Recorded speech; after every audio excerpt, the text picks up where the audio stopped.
Meus amados irmãos, minha família, santos, preciosos, meus filhinhos em Cristo Jesus. Nós estamos aqui reunidos para ouvir dos céus, através das Sagradas Escrituras, o que o Espírito vai revelar à igreja.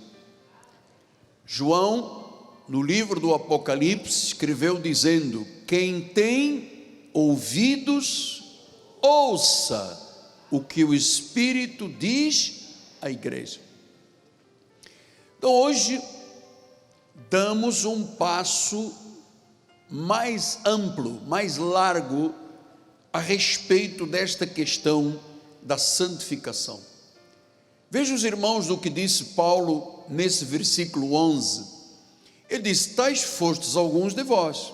Lembra que ele descreveu ali uma lista de pessoas cujo comportamento é antagônico ao reino e à salvação, a não ser que passem por uma transformação. Então ele diz: tais fostes alguns de vós, mas fostes santificados, justificados. Então eu quero dizer à igreja, lembrando que existe uma santificação que só Deus pode realizar, que torna o Espírito perfeito, a obra do Espírito Santo. Ou seja, para vivermos uma vida eterna, nós tivemos que ser por Ele santificados em nosso espírito, justificados pelo seu sangue. Então esta é a parte de Deus. Deus santifica, é a primeira santificação para a eternidade, e Ele justifica pelo seu sacrifício, seu sangue derramado. Volto a dizer, esta é a parte de Deus. Mas depois tem a nossa parte.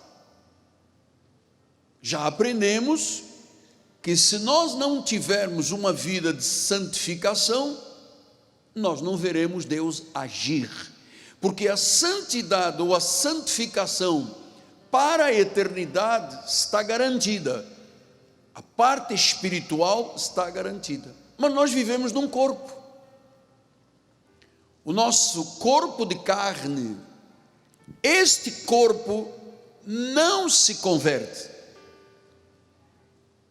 Então, se ele não se converte e ele tem uma natureza adâmica, eu tenho que ter a capacidade de mortificar as obras da minha carne, para poder andar de forma santa. Agora a parte que nos cabe. Olha como é que Paulo disse isso. Em Gálatas 5,16 diz: digo, porém, andai no Espírito e jamais satisfareis a concupiscência da carne. Ou seja, o que é andar no Espírito? É ter uma vida santificada. Ou seja, se eu viver segundo a Bíblia, se eu viver os preceitos da Bíblia, eu jamais, em hipótese alguma, eu satisfarei as concupiscências. O que é uma concupiscência?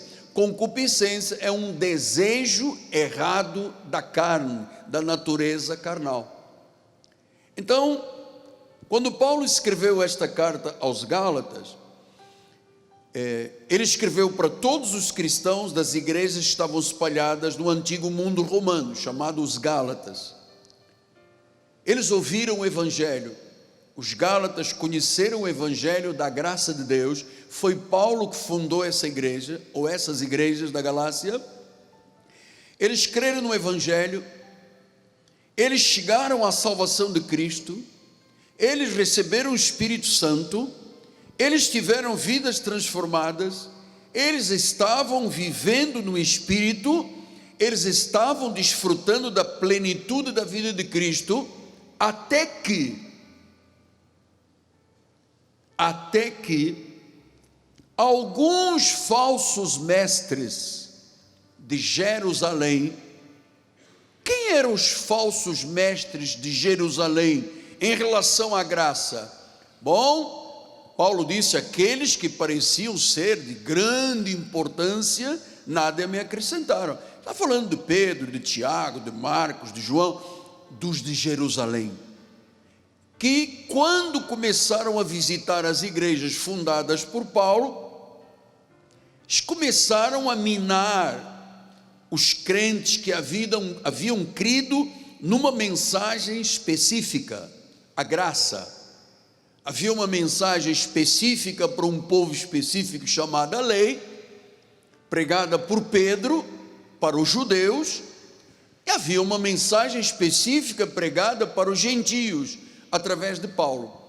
Estas duas mensagens são antagônicas. Lei é lei, graça é graça.